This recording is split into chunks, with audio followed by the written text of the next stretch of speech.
Bonjour à tous et bienvenue chez le négociateur de l'IMO. Voici le nouveau logo que j'ai réalisé moi-même pour justement illustrer ce que je fais. Je propose donc des conseils immobiliers pour celles et ceux qui souhaitent, qui ont ce projet d'acheter un bien immobilier et je donne des astuces, des conseils avant même d'appeler l'agence immobilière ou le propriétaire sur comment analyser une annonce immobilière. Voilà. Donc, bienvenue et merci de prendre le temps de regarder cette vidéo. Alors, on commence par ce bien, justement, sur ce loger, cette annonce, appartement à vendre à 174 000 euros, 2 pièces, une chambre, 38 mètres carrés, au rez-de-chaussée, à Bordeaux. Cette fois-ci, j'ai décidé de partir à Bordeaux, c'est une ville que je ne connais pas, mais nous allons voir tout ça. C'est parti. Description du professionnel. Haussmann vous propose à la vente ce 2 pièces d'une surface de 38 mètres carrés situé rue Beaufleury à Bordeaux. Au cœur de l'écosystème bordelais, venez découvrir ce bel appartement situé au rez-de-chaussée d'un immeuble de 2 lots dans une rue à sens unique. Donc dès l'introduction, ici on a du positif et du négatif. Le négatif, c'est réellement le rez-de-chaussée. Ici ça pose problème. Pourquoi? Parce qu'il y a du vis-à-vis. Parce que vous n'avez pas une vue agréable depuis votre fenêtre, parce que la plupart du temps les fenêtres sont fermées, etc., etc. Mais il y a toujours possibilité on va dire, de contrecarrer les effets négatifs d'une caractéristique d'un bien. Mais sachez-le, voilà, pour les personnes qui ne veulent pas de rez-de-chaussée, c'est peut-être la raison pour laquelle le bien est au prix du marché, vous allez voir. L'appartement est idéalement situé, proche de toute commodité, à 2 pas des commerces, restaurants et transports en commun. Le bien se compose d'un espace de vie spacieux, exposé sud, d'une cuisine ouverte, d'une chambre d'une surface avec un coin bureau, d'une salle de bain avec une simple vasque, sa douche et WC. Le système de chauffage est individuel électrique, les charges de copropriété s'élèvent à 25 euros par mois. La copropriété compte seulement 2 appartements, la taxe foncière est de 743 euros. Le bien est soumis au statut de copropriété. Alors, l'information la plus importante selon moi ici, c'est celle-ci. Vous allez comprendre pourquoi. Nos frais d'agence sont de 8 900 euros fixes à la charge du vendeur. Donc, ce serait le vendeur qui réglerait ces 8 900 euros. Alors, 8 900 euros pour un bien à 174 000 euros, c'est très important. Enfin, on pourrait faire le calcul. Combien ça représente en pourcentage. Moi, ce que je peux vous dire, c'est que c'est une nouvelle stratégie des agences immobilières pour ne pas, on va dire, pour ne pas faire fuir certains acheteurs potentiels qui ne veulent plus payer les frais d'agence. Parce qu'ils considèrent que ça ne leur correspond pas. Le choix de faire appel à une agence vient du propriétaire vendeur. D'accord. Sauf que ces 8 900 euros, ne vous inquiétez pas, ils sont intégrés à ce prix. D'accord. Donc vous les payez de toute manière. Donc c'est pour ça que je privilégie les ventes particulier à particulier. Mais bon, là ici on n'a pas le choix.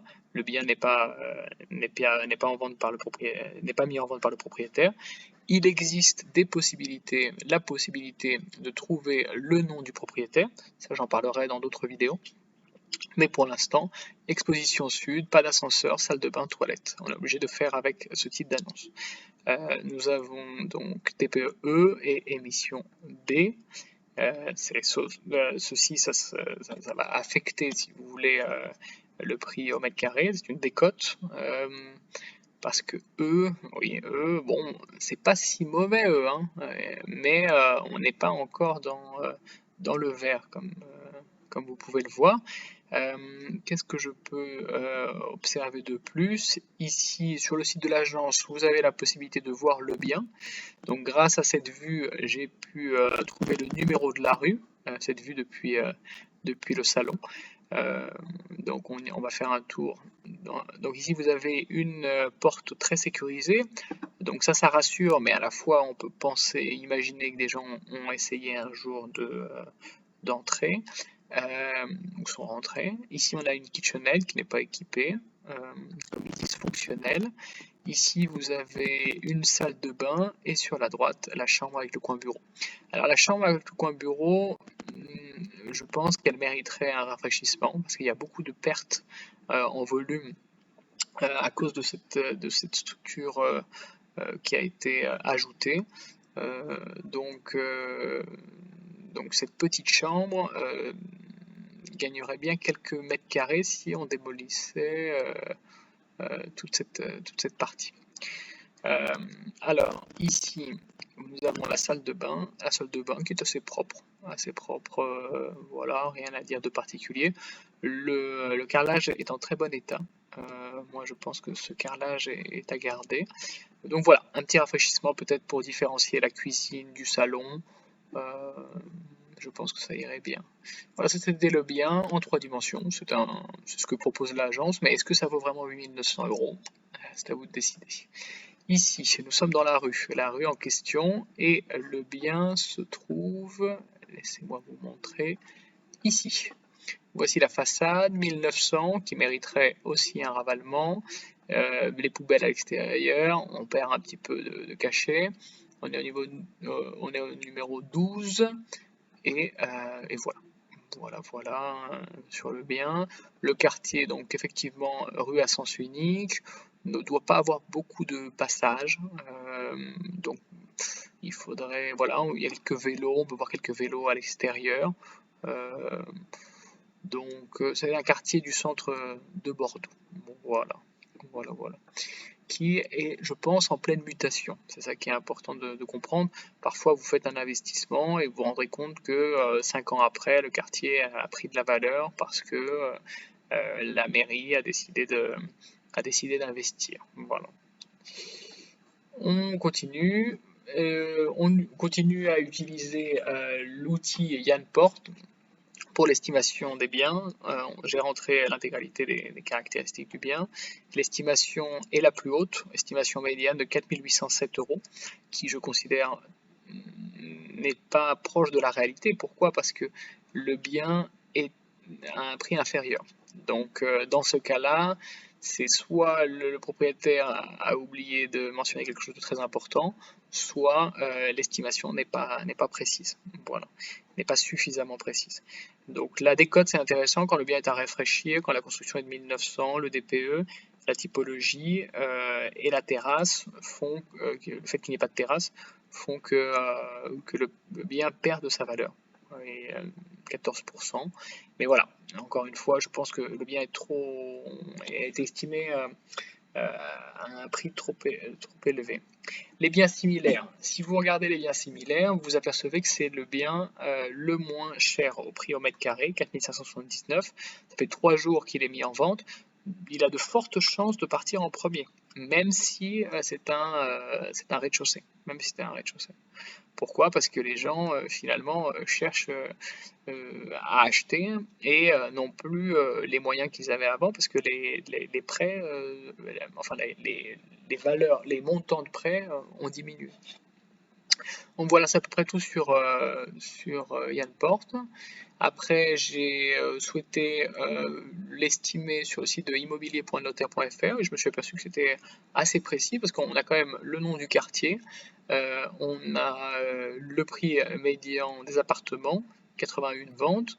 Dans l'ancien, 2 pièces, 35 à 49 mètres carrés, ce sont quand même les données principales du bien. Et la valeur est de 4 770. C'est un prix qui me convient. Ensuite, ce loger vient confirmer l'estimation des notaires, même si l'indice de confiance est bas, donc 4 758 € du mètre carré. Ensuite, meilleuragent.com vient confirmer encore une fois ce loger et les notaires avec un indice de confiance bas. Donc je pense que c'est par rapport aux données que ces sites ont réussi à collecter. Ils ne sont pas sûrs de leur estimation. Donc on parle de 4 703 € au mètre carré. Ce que vous pouvez observer, c'est la tendance baissière dans le quartier Capucin-Victoire. Sur 2 ans, moins 6,4%, 1 an, moins 7,2%. Ça continue à baisser. Donc vous devez imaginer, vous pouvez vous projeter dans 1 an et le prix aura encore baissé. Et là, on peut parler d'une baisse peut-être de 10%. vu la conjoncture. Donc n'ayez pas peur de bien faire descendre le prix. Et après, c'est au propriétaire d'être réaliste sur ses besoins en capitaux et son degré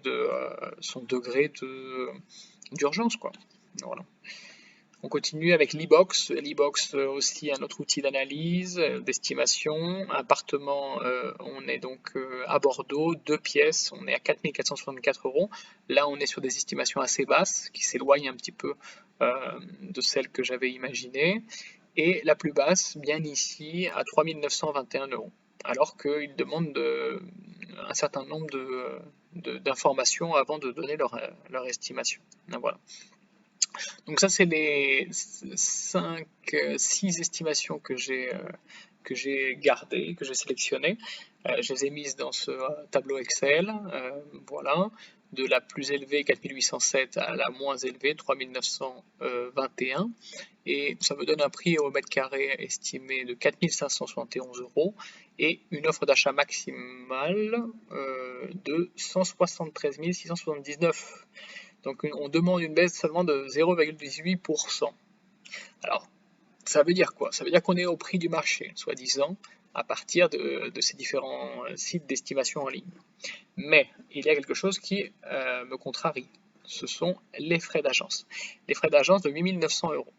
Moi, en toute honnêteté, je pense que ces frais d'agence sont trop importants et qu'il faut proposer un prix qui enlève ces 8 900 € de frais d'agence. D'accord? Pourquoi? Parce qu'on peut partir du principe qu'ils ne sont pas justifiés et que le propriétaire devrait vendre par lui-même.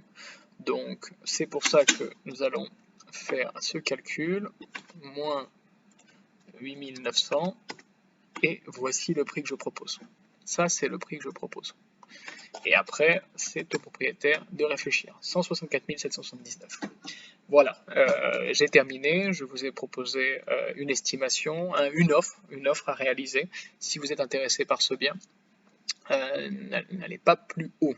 C'est pas le moment de perdre de l'argent. Voilà.